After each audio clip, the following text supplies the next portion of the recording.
big win for Jordan Spieth on Sunday. Of course, he won the Masters and U.S. Open earlier in the season.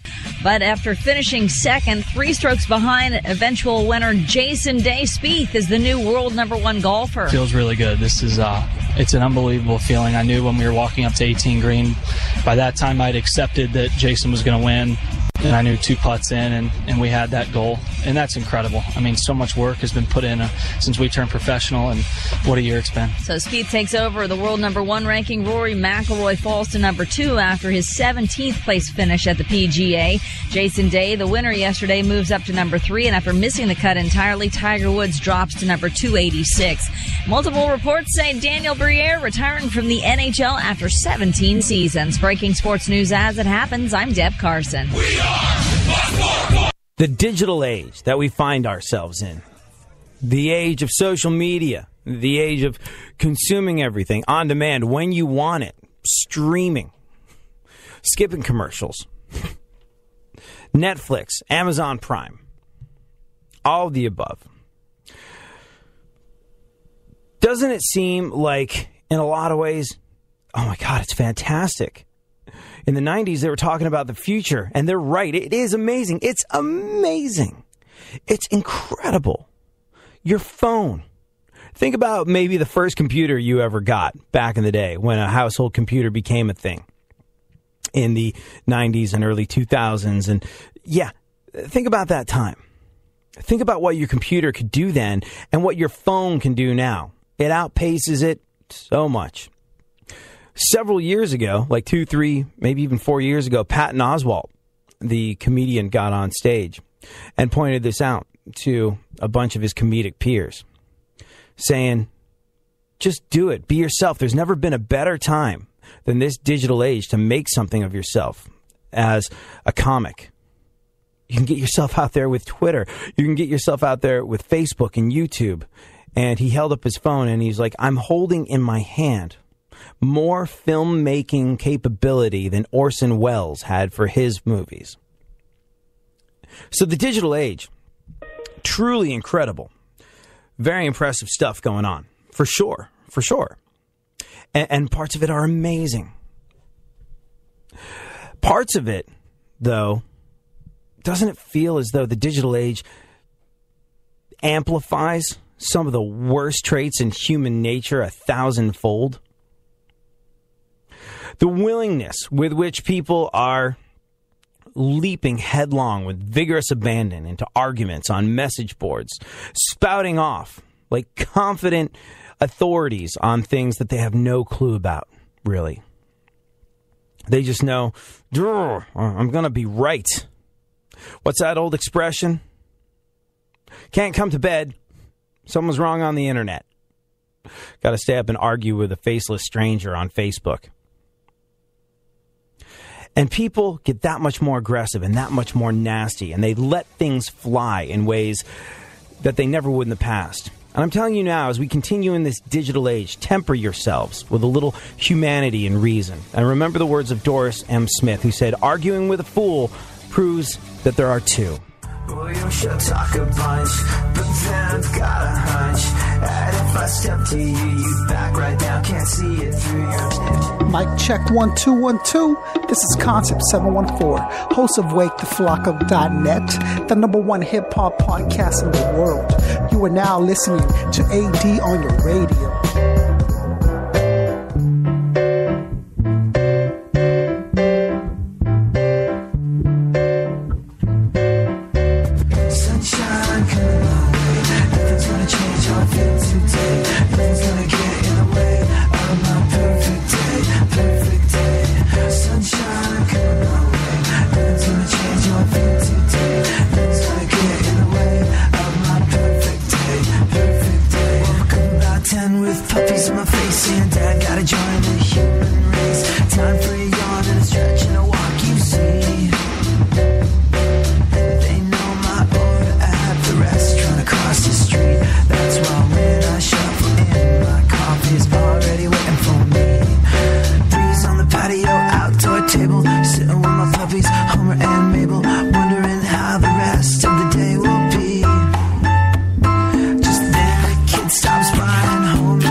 Say hi.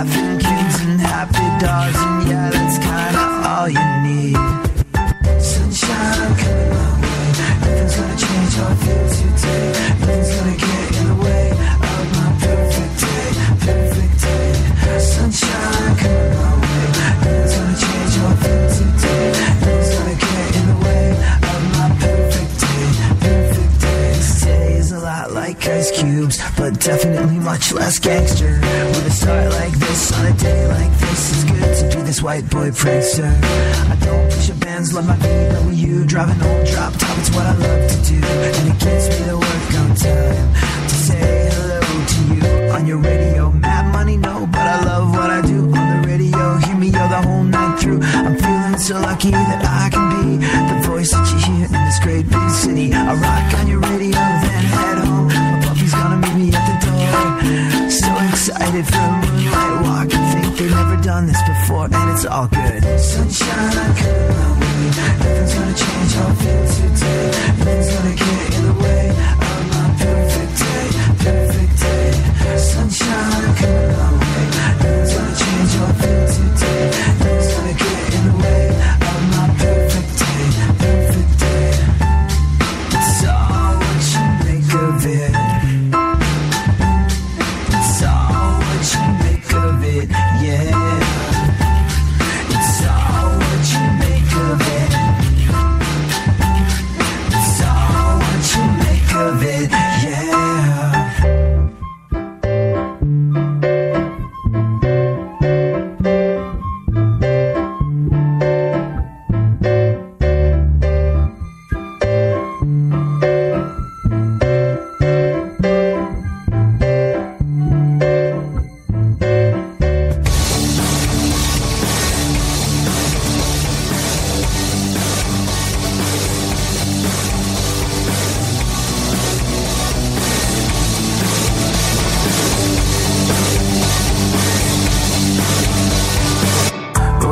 Talk a bunch, but then I've got a hunch that if I step to you, you back right down. Can't see it through your bitch, and you're like Kool-Aid.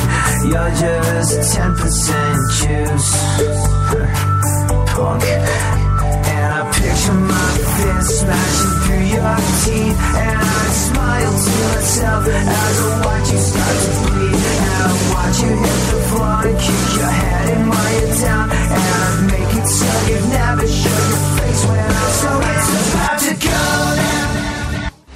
iHeartRadio puts the spotlight on The Police. Following a brief hiatus, The Police released Synchronicity in 1983. Despite tension among the members during recording, including a physical altercation between Sting and Copeland, the album spawned the hits Every Breath You Take, Wrapped Around Your Finger, and King of Pain. After the Synchronicity tour ended in 1984, the trio went on hiatus. They reunited in 1986 to play 3 charity concerts and attempted to record a new album, but Copeland broke his collarbone and was unable to play the drums.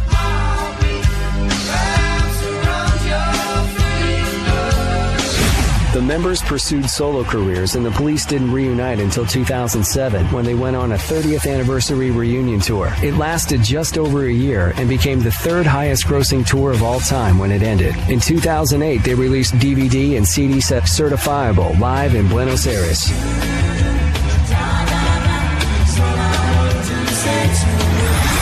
The Police have won 2 Brit Awards, 6 Grammys, and were inducted into the Rock and Roll Hall of Fame in 2003.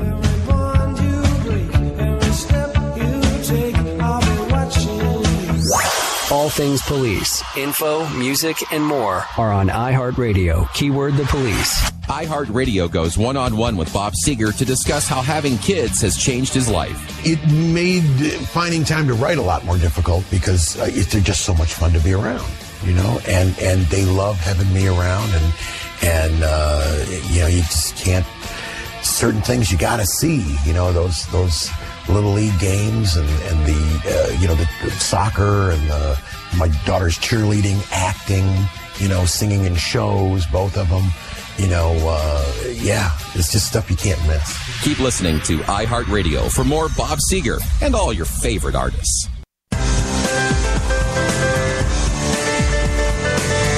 Like most kids from a privileged white upper-middle-class suburban background, for a significant portion of his childhood, he was pretty convinced he was down.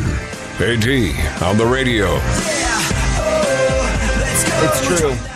For a significant portion of my childhood, I was convinced I was down. I did not, however, go see Straight Outta Compton this past weekend, just gone by, which I think I'm the only person that did not. Did you go see it, Funkhauser?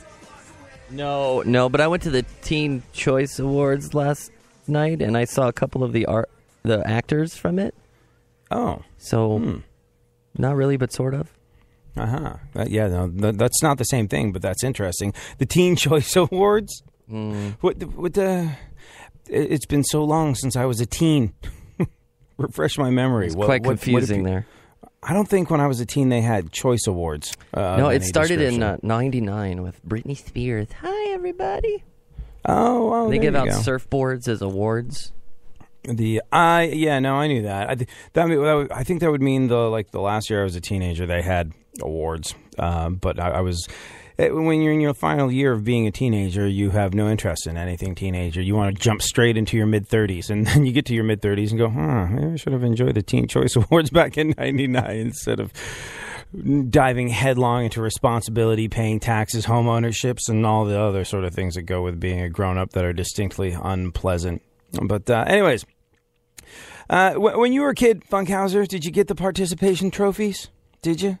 No, perfect attendance in high school, but that's not... I guess, but you actually did something. You achieved something for I just showed up every day. There's a giant brouhaha over participation trophies, mostly because an NFL player posted something to Twitter recently. James Harrison took away his kids' participation trophies because he wanted them to earn a real trophy. And...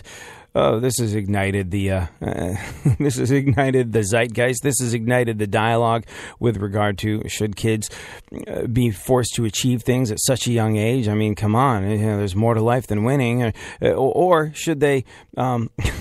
Or should they just be given the participation trophy, get a pat on the head and going, good job, you did your best, and that's enough? I have a thought on this, and F participation trophies, mostly because I didn't get them when I was a kid, and I turned out fine. No, I have a little bit more than the angry old dude rhetoric on that one. Participation trophies? Yeah, they do set the bar a little low, and I think they're a bad move, and we'll get into why later. Right now, though, let's take a look at the events of today in our segment, My Witness News. In no way, shape, or form fair. Certainly not balanced. Funkhauser, A, how are you? B, what is going on in the world? I'm doing good. I'm still learning how to use this studio, but everything's going okay. And so wait, are we in the Rush Limbaugh studio? No, we're in Studio Studio M? Yes. Studio So is this was this Dr. Laura's old studio that we're in? No, we were in Schlesinger Memorial Studios earlier, but now we're it's just one of her microphones in here, say Dr. Laura. We're in the former... Can I say who we used to live in here? Please do. I want to know. Artie Lang. Oh, really? No kidding. Yeah, Nick DiPaolo and Randy Rhodes. Oh, very good. Very good. We are standing on hallowed ground in this studio. That's pretty cool. Not bad at all. When are we going to get to go into the Rush Limbaugh studio? Yeah, that's special occasion studio is what that's called there. It's when we need lights and television. Have we been in there before? I feel like we have. Not yet, no, But the mainstream media doesn't want you to know.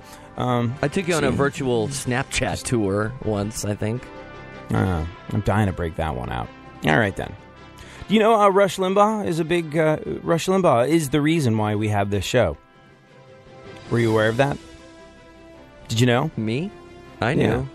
Yeah. Rush Limbaugh is the reason we have this show because I don't look like him. It's true. When I first started getting into talk radio, despite the fact that I was overly qualified for the job, just in terms of like, hey, here's a guy that knows how to move the needle and generate some ratings in the world of radio. Here's a guy that's responsible for a significant amount of revenue. Here's a guy whose ratings dwarf those of your average talk radio guy down the hall. And there was an opening at one of the talk radio stations down the hall for me. I was like, I want that job. And they're like, no, look at you. You look like an overgrown teenager that should be hanging around outside 7-Eleven skateboarding. Go watch the Teen Choice Awards, kids, was pretty much what they told me. And I was like, you realize that, 5 minutes of airtime on my show costs about what it would for me to buy that show for a year, right? Not that I have the money or anything, but, if they trust me not to sink that ship, why not yours? And they're like, again, look at you.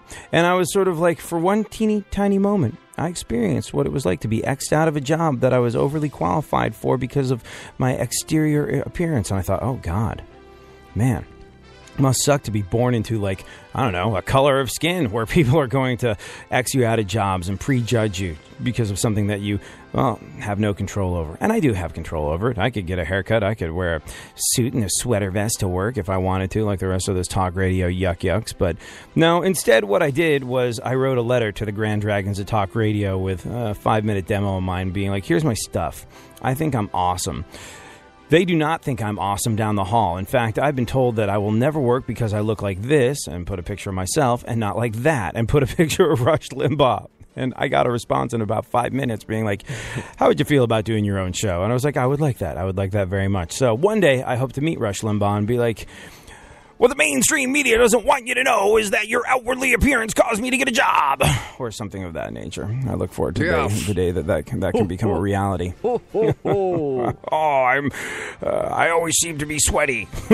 He does. There's always this sort of like shine that extends from his head to his face, and Rush doesn't look healthy. And I'm not one of those Rush Limbaugh bashers. I have tremendous amounts of respect. Isn't he for like anyone. 80? I don't know, man. Very old. But I have tremendous amounts of respect for anybody that can just build something the way he did. You know, and it's just like, whether you agree with his rhetoric or not, one thing that you can't take away from him is that he's there. And people are like, he's not worth what he's getting paid. It was, the market dictates that he is.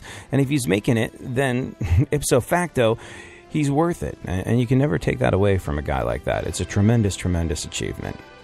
Good job, Rush Limbaugh. Now, can we use your studio? All right, then. What's going on in the world? Oh, no. Straight Outta Compton. Straight Outta Compton ruled the box office with more than $56 million in its opening weekend. Although a huge percentage of its audience was white girls getting back at their dads, I think. Oh, by the way, we can assume that 0 of those dollars came from Hulk Hogan. 56 million ruled the box office in its opening weekend, Straight Outta Compton, which, by the way, is why Marvel has announced that its next movie will be The Fantastic Four Learn to Rap. Go on. CoverGirl has a new makeup line based on Star Wars. Yeah. It exists solely so that nerds will know which girls they have an actual shot with. That'd be kind of cool, you know? I mean, here's the thing. Born with it, she might be. I think you need to Karate Kid yourself for that one.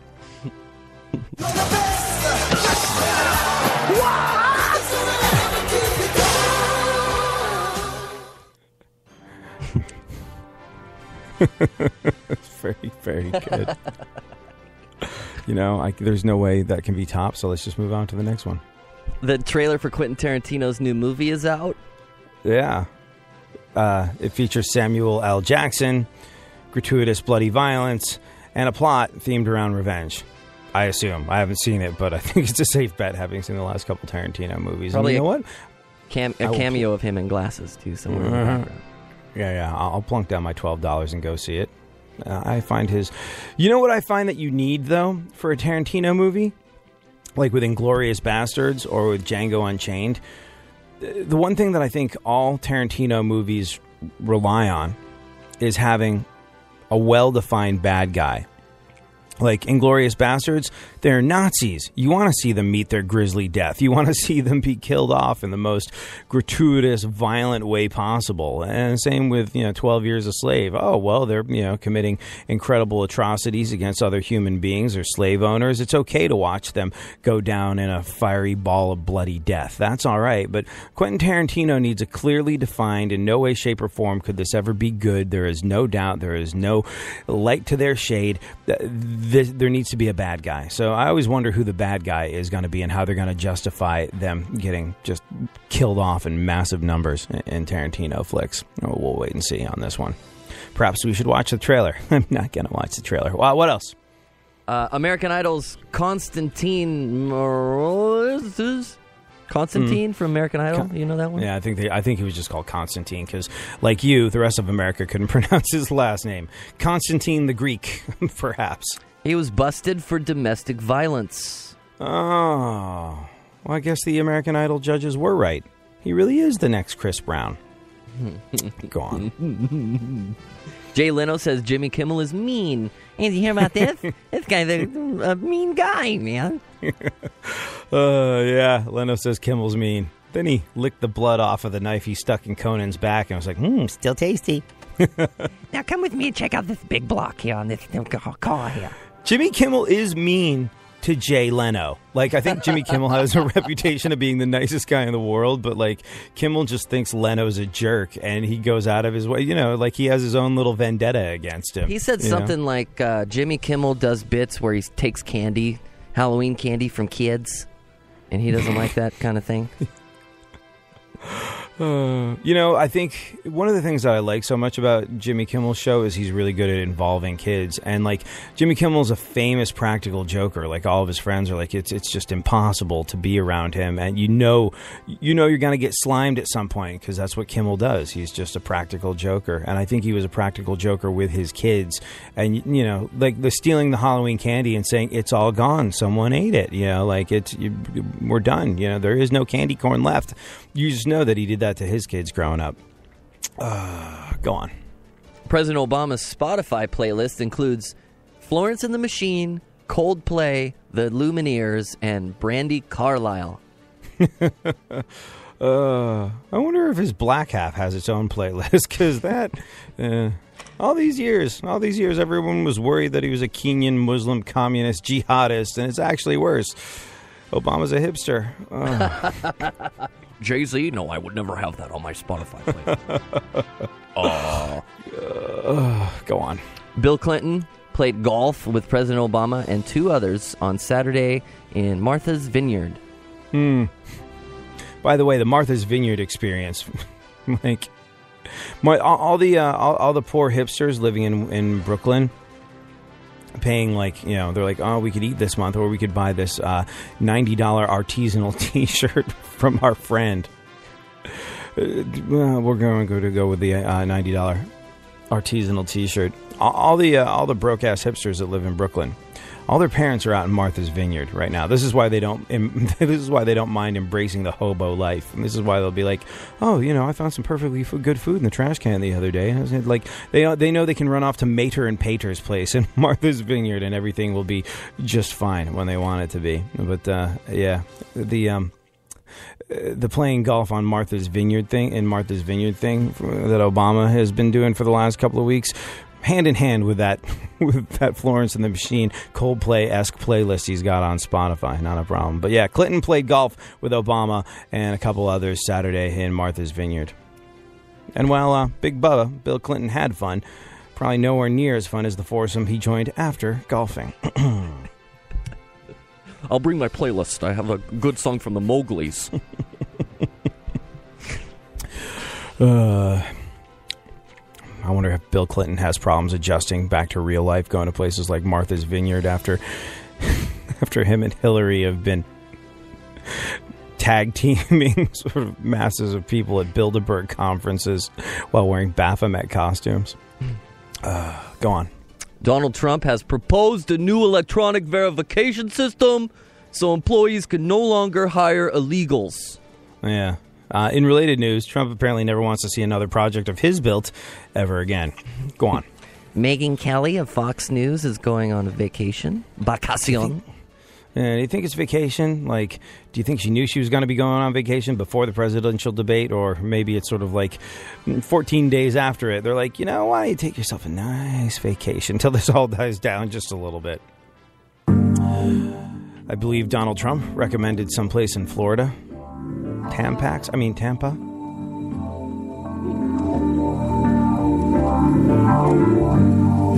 This feels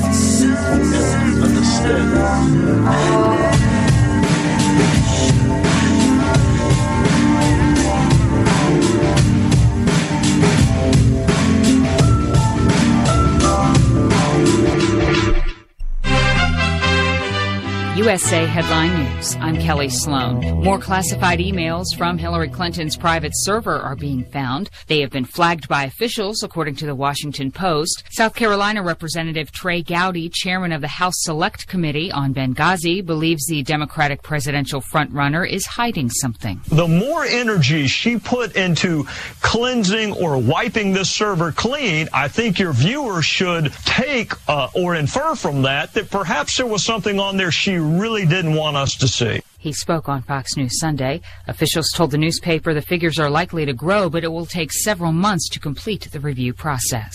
Police in Thailand say a large explosion rocked a central Bangkok intersection during the evening rush hour, killing at least 3 people. The cause of the explosion is not yet known. We will bring you more details as they become available, or you can check back to our website at usaheadlinenews.com. This is USA Headline News. There are 2 types of water heaters, thankless and tankless. The thankless kind work like this. Mom, I'm throwing in a load of laundry. Whoa, hold off on that. I'm hopping in the shower. Is this a good time to turn on the dishwasher? This is not a good time to turn on the dishwasher. Rinnai's tankless water heaters, on the other hand, work this way. I'm throwing in a load of laundry. No problem. I'm hopping in the shower. Rinnai's innovative tankless water heaters provide an endless supply of hot water whenever you need it, even for multiple tasks at the same time. Plus, they feature a space-saving design and ultra-efficient performance for monthly energy savings. So enjoy hot water that's always ready when you are. Is this a good time to turn on the dishwasher? Go for it. And never discourage your children from washing dishes again. Rinnai tankless water heaters, the hot way to heat water. Learn more about Rinnai's industry-leading products at www.rinnai.us. That's RINNAI.us.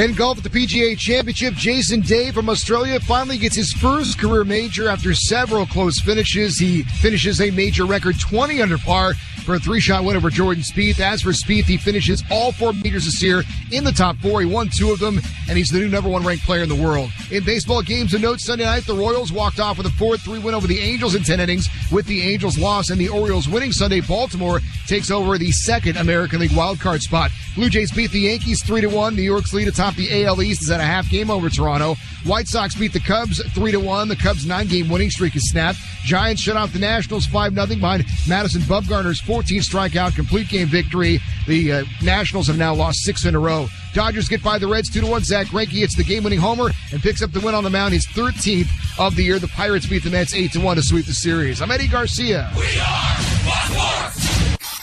iHeartRadio shines the spotlight on the Rolling Stones. The Rolling Stones formed in London in 1962. The first lineup consisted of Brian Jones on guitar and harmonica, Ian Stewart on piano, Mick Jagger on lead vocals and harmonica, Keith Richards on guitar and backing vocals, Bill Wyman on bass, and Charlie Watts on drums.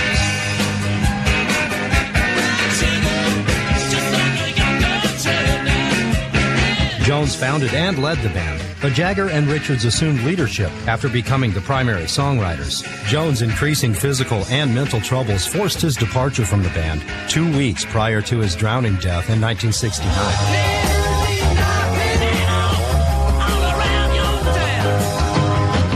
Since Wyman retired in 1993, the full band members have been Jagger, Richards, Watts, and guitarist Ronnie Wood, who joined in 1975, replacing Mick Taylor.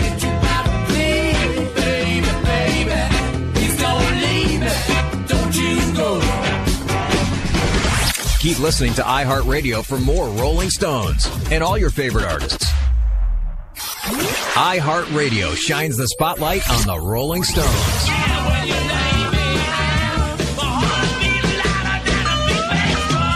Their album Sticky Fingers in 1971 began a string of 8 consecutive studio albums, reaching #1 in the United States.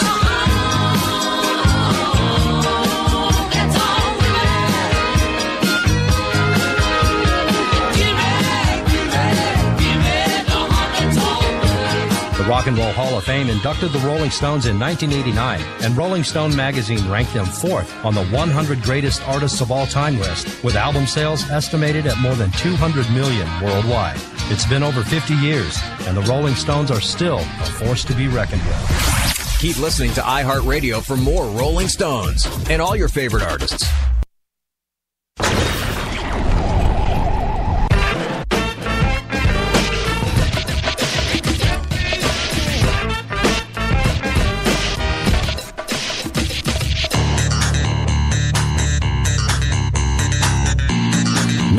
more AD on the radio. Back once again, the ill behavior, delivering and giving you a musical savior. Back once again, it's your boy AD again. Nobody rock a party better than me. Back once again, the ill behavior, delivering and giving you a musical savior. Back once again, it's your boy AD again. Nobody rock a party better than me. So congratulations to Donald, Jacob's dad, for being a tough old coot. He is out of his cancer treatment surgery. He said, "What's up?"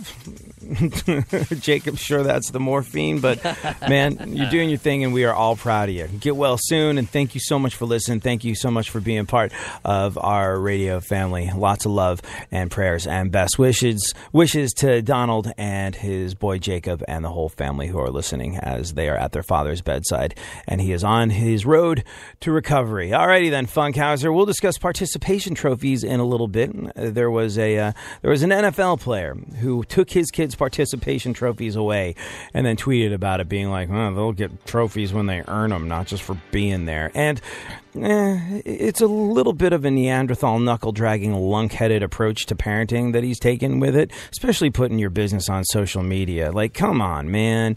I don't know about you, but I'm a big fan of leaving that stuff off of online. You know, the personal things that you want to keep personal, as opposed to, especially if you're someone like him, if you're an NFL player and you've got a large following of people, you know, that could really affect your kid down the line somewhere. And not the smartest move. But I'll tell you why I agree with him. I'll tell you why I think I'll tell you why participation trophies are bunk in a little bit. Right now, though, let's roll through what remains of the news. What else is going on in the world, Funkhauser? A University of Oxford study says women with big butts are more likely to be intelligent.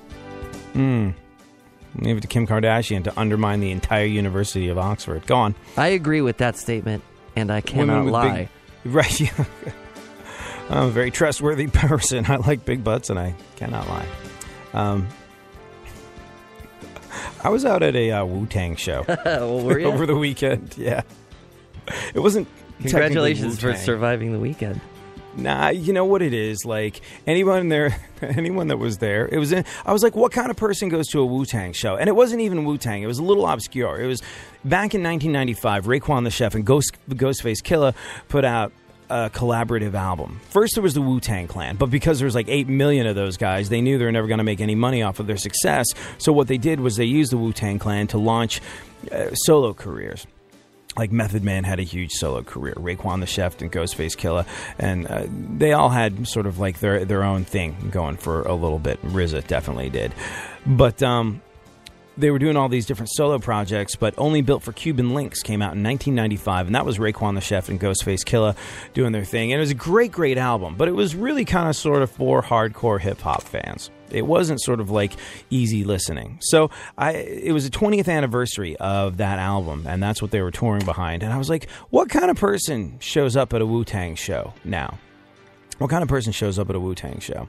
And I had a private bet with myself. I was like, I bet it's white hipsters in their late 20s and early 30s. And that's what it was. It was white hipsters in their late 20s and early 30s. That's what the vast majority of the audience was made up of. Basically me, minus the hipster part. You know, sort of like the kid from the privileged suburban upper middle class background that was convinced he was down when he was a teenager. There was a lot of me at that show the other night. I was going somewhere with this. Oh, but there was sort of like, while 3/4 of the audience was that sort of thing, there was an awful lot of ghetto booty out at the show last night. And I remember thinking, as a kid, the first time around, when I was listening to this music, I don't remember butts being that big. Like, either, so, this is my theory. A big butt has definitely risen up the food chain in terms of what's in fashion. You know, different body types go in and out of fashion. It's weird to think, but a body type can be a fashion statement. Like, I guess back in the 60s, they liked all those rail thin chicks. That's where that famous model, what's her name, Twiggy, came from. That whole sort of like, oh, you know, it should be sort of like a board with mosquito bites on it, and that should be it. You know, like really as inconsequential of a body as possible. That's what we like to hang clothes off of. It's very, very weird. But large-bootied skank was not of the, just wasn't done. It wasn't a thing when this album originally came out. And the amount of big butts in the audience then, last night, was quite stunning. And it makes me wonder what exactly is going on. Are people getting implants or, and this seems a little bit more likely, in the 90s before big butts became a thing, do you think people were just doing their very best to cover them up, Funkhauser? Like say you got a... I think they were probably doing workout tapes by Fonda. And other things. But I don't know. I just think we weren't paying attention back then. I mean, maybe they got a little bigger, but... I think they weren't celebrated. I think they were covered up. I think that... I think that... It's like if you have a beer gut, if you're a guy with a gut, and you're picking out shirts... It's called dad bod now, thank you. Oh yeah, it's called dad bod. It's super fashionable now. But if you're a guy with a dad bod, before dad bod became fashionable, and you have a gut, and you're picking out shirts... What are you going to wear? You're going to wear a shirt that, sort of like doesn't scream, I have a big fat gut. I don't care about anything. You're going to try and cover that up a little bit. And I think that's what happened in the 90s with girls with big butts. They're just trying to dress in such a way that didn't showcase it. And now having a big butt is all the rage. So they're just like, I would like something that highlights it. I want something that puts it on display. I would like to walk into a room and have this thing that I was formerly ashamed of scream kapow to everybody. But yeah, lots and lots of big butts last night. Cue whiplash sound. Yeah. What else? So much more. Hey, wait a second. What? You're dating a new girl, right? Mm-hmm. Canada is how we refer to her. What are you on? Third, fourth, fifth date? Great White North. Fifth. The Great White North. Fifth date. You're on the fifth date. Am I correct in understanding that you did the... You've seen each other naked. You've done the horizontal adult expression of love already, right? Horizontal, okay. Yeah. Feel free to insert your own Canadian Mountie pun wherever you feel it's appropriate. But did it happen on the third date? Because traditionally that's when it's supposed to happen. Was it the third date? I think it was, number 3. Oh, wow. Very traditional. Very traditional indeed. The Canadian. Would Sir Mix-a-Lot appreciate her bodily dimensions? Oh, yeah.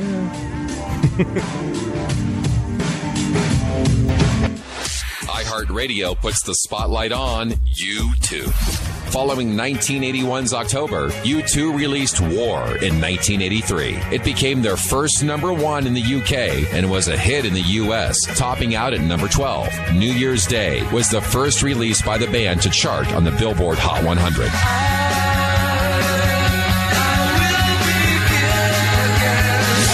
U2 released The Unforgettable Fire in 1984, and Pride in the Name of Love became their first single to chart the U.S. Top 40.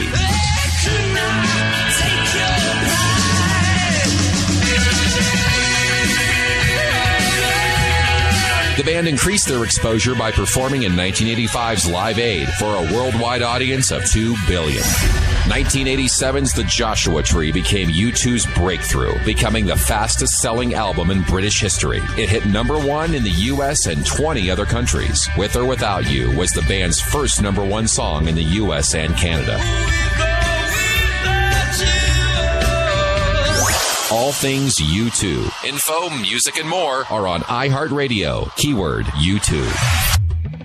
iHeartRadio goes one-on-one with Mike Rutherford to discuss that even though there were generational difficulties, his father was always quite supportive. You've got to understand, I'm sure it's the same over here, but in England, that generational change from my father's era to my era, he was the English Empire days, 2 world wars. It was hard to communicate. There was a big divide between us.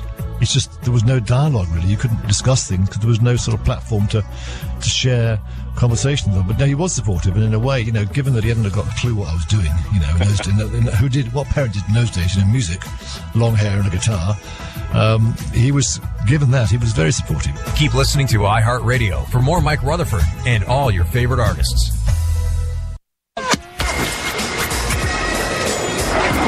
Now, someone who everybody wants to punch in the face. AD on the radio.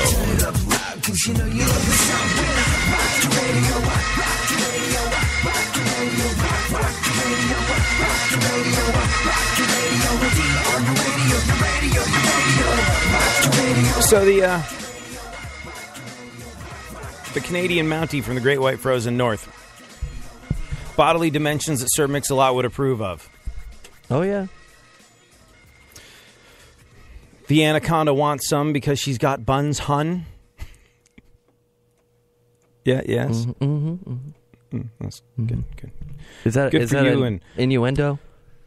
No, I don't think I thought. It's not really thinly veiled. I'm asking if the chick that you're having sex with has a big ass. It's pretty obvious. Is that an innuendo? No, it's not an innuendo. Well, good for you. Good for her. And you sealed the deal on the third date? Mm-hmm. And you've been out on like 5 dates now. Mm-hmm. Didn't you say your friend put you in kind of like an awkward position over the weekend? Yeah, so I have two friends that just got out of relationships, and I thought it'd be a good idea to put them together and then watch them talk to each other.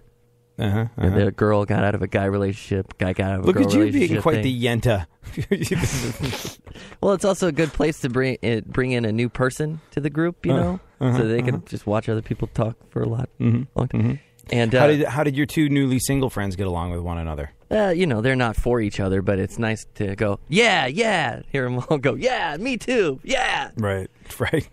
And then right in the middle of that debate, my guy friend Try looks at me and he goes, so what's with you guys? You guys officially dating now? How's that going? Is it official? What day is this? Fourth date? It's official? Looked at each other, and my other girl that just got dumped was like, don't do that to she starts punching him like, you're not supposed to say that to. So then it immediately became Spotlight, and we looked at each other. We're like, okay, we're officially dating. Isn't Try the Asian guy that you said does nothing to dispel any Asian stereotype? Like, his name's Try Fung. He's good at math, and his favorite thing to do is karaoke. Yeah. So they put you in the awkward position. How did you answer that? Well, you know, we looked at each other and we both said the same thing. We're dating. It's a real thing, you know. But it was kind of like a shotgun dating scenario. It's like, so what's up with you guys? We're over here wallowing in our own misery. In public, in front of your peers, define what's going on. Quick, we need a label. Yeah, well, that put a little bit of pressure on you. It sounds like you made a brilliant recovery. It sounds like which is a credit to the two of you. So. Tell me right now, you guys dating or what? So good job, Funkhauser, and your large-bootied Canadian girlfriend. We like that. Go on. You know what? Apparently, she's very intelligent, right? She is very intelligent. She probably understood all the words we said just now. Oh, well, there you go. Sometimes I don't understand the words I'm saying, so that probably helps. Which would support the stereotype that women with large butts are smart. There you go. What else is going on in the world? Hey, what was that there? An earthquake hit New Jersey on Friday. Yeah. Hey, Ma! Hey, did you get up, Ma? 3 days later, Chris Christie's still shaking. Go on. A majority of Americans have not taken a vacation this year. Oh, that's where I'm like the majority. At least according to a fascinating new poll conducted absolutely nowhere near the White House. It's been a lot of golf that's been played of late. Have you taken a vacation in the last year? No, I was gonna like this week, I think. But no. Oh, this year? Yeah. I take a lot of vacations. Oh. What about you? No? No vacations. But I will be taking a vacation. I will be taking... it's not so much a vacation as it is a pilgrimage. Rush Limbaugh is one of the reasons this show exists. One of the other reasons this show exists in a completely different way is Garrison Keillor, the renowned writer and host of a variety show that's been running for 40 years, A Prairie Home Companion. You probably know him from like his most famous bit. And Garrison Keillor is an interesting guy because he can pack theaters all over the country. Not a problem. All over the world, as a matter of fact. He's tremendously successful and hugely well-known. But I find people either are like me and love him and are devoted to him and can't wait to see him again and have seen him multiple times and are going to see him as many times as possible, or they've never heard of him. Like, I talked to my boss at one of the radio stations I work for. I was like, you know Garrison Keillor? Like, no. I was like, how can you be a radio professional and not know this guy whose ratings probably decimate absolutely everything that we have on this station? How could you not be aware of it? But people are like that. They're either huge fans of Garrison Keillor or they in no way, shape, or form know who he is. But if you haven't listened to him, please give him a go. And if you haven't seen him before, do it soon, because he announced he's retiring. He's like 70 years old now. I mean, he's been doing this for like 40-something years. So he's retiring, and I'm not so much going on vacation, but I'm making a pilgrimage to see one of his final shows at the beginning of September. So I'm very, very excited about that. That'll be the closest thing to a vacation I've had all year, and I will love every moment of it. What else is going on in the world? Scientists now believe apes may be close to speaking. Yeah. If you're looking for proof, 6 seasons of Jersey Shore, Exhibit A. Do you know? Hey, Ma, they're talking about us again. Oh, yeah. Missing link television. Apes. Well, I mean, they can speak already. They can do sign language, right? Like, there's there's apes out there with sort of like 50, 60 word vocabularies. It's interesting. Go on. And they call you every afternoon. Yeah. The FDA approved OxyContin prescriptions for kids as young as 11. Oh, good. Hillbilly heroin. Fantastic. 11-year-olds can have it. Because, you know, if there's one problem with kids today, it's that they're severely under-medicated. That's a brilliant idea. Like, I don't get up on my high horse about things like medication and the whole conspiracy theory thing. Like, oh, it's part of the medical industrial complex and they're trying to pump us full of drugs so we don't care and we keep producing. But the idea of giving something like OxyContin as a painkiller to kids as young as 11, but being like, no, medicinal marijuana, that there's a question mark over that. Like, one step, just a hop, skip, and a jump away from heroin, and you're going to give it to a kid. But this thing made from a herb. By the way, I don't think 11-year-olds should have either of these things. I don't think it's good, but, you know, that one is definitely, to me, the lesser of two evils. And what a bunch of... Anyways, go on. I can't wait to see the season premiere of Kids Cops. Yeah, no kidding. A new study shows that playing the video game Tetris can decrease cravings for drugs and food. Yeah. Tetris. You know, have you played Tetris recently? Mm-hmm. It's still equally as beguiling as it was in I got the 90s the app for that. When everybody had their Nintendo Game Boy and it came with Tetris, and that's all anyone ever played. Like, everyone would be taking it, like, you want to borrow my Game Boy? He's like, no, I saw you take that into the bathroom. I do not want to borrow your Game Boy. I know you're addicted to Tetris to the point where I don't care what you had for dinner. You didn't need to be in there that long. You were playing Tetris. Hey, where's that smart kid that can program my Texas Instruments graphic calculator so that I can play Tetris on it? Where's that kid? Yeah, it's addictive. It really is. It can decrease cravings for drugs and food. It also decreases the cravings to go to work, talk to people, and have a life. Go on. Somebody in Spreaker chat, Oxy for the win. Thanks for your contribution. Thanks for your contribution. The FDA warned Kim Kardashian about promoting a morning sickness drug program on Instagram. Yeah. You know how we've all come to know and accept that the Kardashians are large-bootied celebrity human garbage that take everything and give back nothing, who therefore, if we're being honest with ourselves, probably in the long run deserve to die. You know how everyone's just like, oh, the Kardashians are just awful. They're contributing to the downfall of our civilization. Like, that's pretty much an accepted thing. But it turns out the Kardashians are actually bad for your health. The FDA has been warning against Kim Kardashian and this morning sickness drug that she's been promoting on Instagram, being like, we haven't said that's okay to take yet, just, FYI. Though, to be fair, if you're taking health advice from Kim Kardashian, you pretty much deserve to suffer every single side effect imaginable. Like, if you're getting your medical advice from her, you deserve to, I don't know, grow a third head or something like that on the second one that you've already grown. Anyways, go on. Hey, Ma, he's talking about third heads again. Justin Timberlake's Southern-themed restaurant was cited for vermin. Was that rats? Yeah.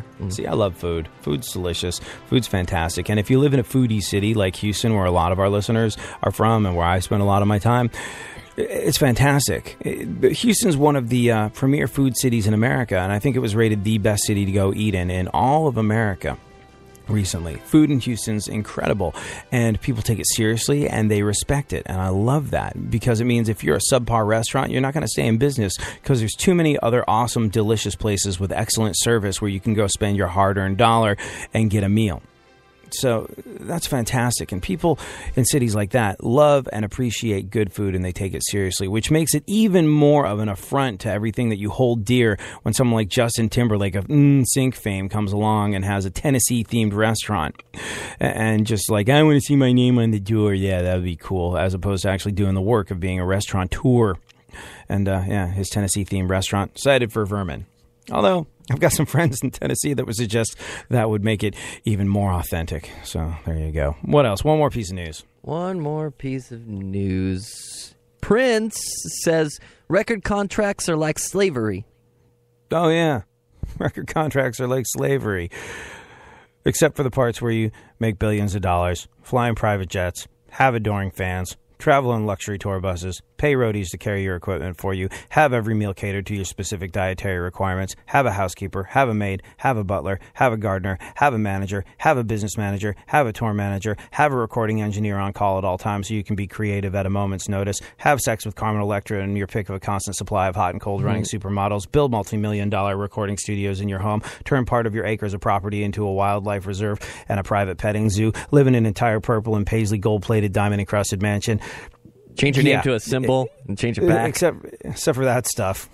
Having a recording contract is absolutely like slavery. Let's not cheapen the experience of people that have actually dealt with slavery and still deal with it in this world. Okay, Prince, I appreciate what you're trying to say. They are evil monsters in the record business, and they operate on a dinosaur of a business model that went away, and they're too stupid to realize it, so they're getting meaner with their artists, and that's a horrible shame. But let's not cheapen the whole experience of slavery, shall we? Hey, we're out of time. We don't have time to talk about the participation trophy. Man, just too much fun every single day. You know what? You win the trophy anyway. Yeah. Just for saying I was going to participate, I'm going to get the trophy. It counts. Well, you know what? This is actually kind of an important thing, I think. This is kind of an important thing, so we'll pick this up tomorrow. But basically the deal is this. Pittsburgh Steelers linebacker James Harrison took away his kids' participation trophies because he doesn't want them to be rewarded for nothing. He went one step further on it, and he posted a photo on Instagram and ranted, quote, "These trophies will not be given back until they earn a real trophy." Which makes no sense, because it's like, well, you're going to get a real trophy, then I'll give you the participation trophies back.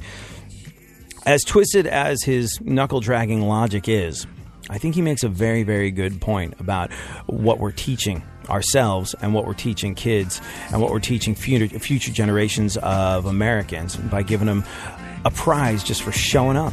We'll get into it tomorrow. Thanks for hanging out. You know how a lot of times we feel like it's cool to turn the other cheek and give people the benefit of the doubt even when they don't deserve it.